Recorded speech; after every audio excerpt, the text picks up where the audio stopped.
Hi, Roger Hill, Wuthering Heights. This weather video is driven by 802cars.com, representing 802 Toyota, Twin City Subaru, that's Twin City Subaru, and 802 Honda, all located off of Exit 7 on Interstate 89.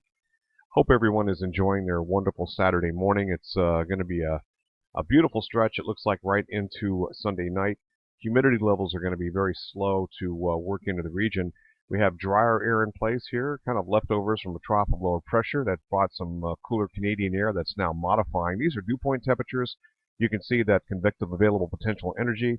Cape is working out ahead of a impulse here that's coming over the top of this ridge of higher pressure. That's going to beat down this ridge eventually, and this is going to be working toward us on Monday. But it looks like Monday is not going to be too bad.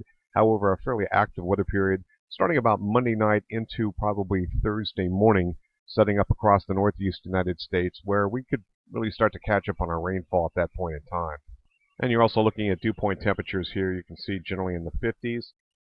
Ambient air temperatures are starting to take off into drier air now, moving up through the 60s and into the 70s. So we're looking at North America, and this is 850 millibar temperatures using the European model. And, of course, the warmest here, this is Vermont. You can kind of see here. Let me get it a little bit better here. So this is, of course, the eastern seaboard. Out west, extremely warm. Temperatures throughout the Rockies, very, very warm. Some of that laps over into California. This kind of squirts, interestingly, east, or actually westbound toward Hawaii.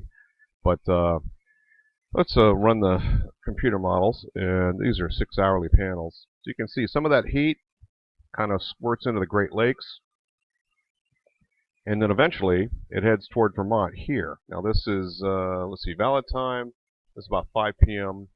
on Sunday, so it takes a bit of a while to get there, but that's what's really going to warm our temperatures. This also comes with a lot of humidity now. This is valid into really Sunday night and into the day on Monday. You can see a fair amount of warmth kind of settled across New England. But up here, you can see there is a cold front and a couple different frontal structures. Looks like there's one here and another frontal structure with cooler air on the backside coming in from Canada. So the way this is going to set up here, this will be dropping in and cooling us down. But it looks like this is about Tuesday afternoon. We're going to have a series of showers and thunderstorms. Pretty good situation here where we have some inflow.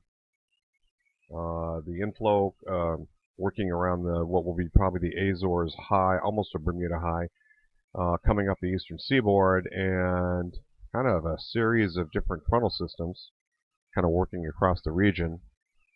So we get into about Thursday morning here, and finally we're in a little bit of cooler air, and then that area of low pressure pushes off to the east, and then it's kind of rinse and repeat, although not as intense with this go around, and a lot of cold air lurking here. At some point that's going to try to make it, so that may come in next weekend, so that may set up a different little 7-day cycle here, so heads up on that one.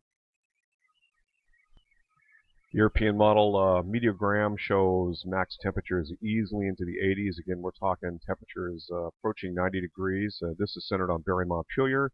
Look at Monday's right back there in the warmth as well. And even Tuesday, looks like the cold front comes in. These bars here show precipitation. And again, talking on Monday, maybe 1/10 of an inch. But the main action really kicks in, looks like Tuesday afternoon into the day on Wednesday.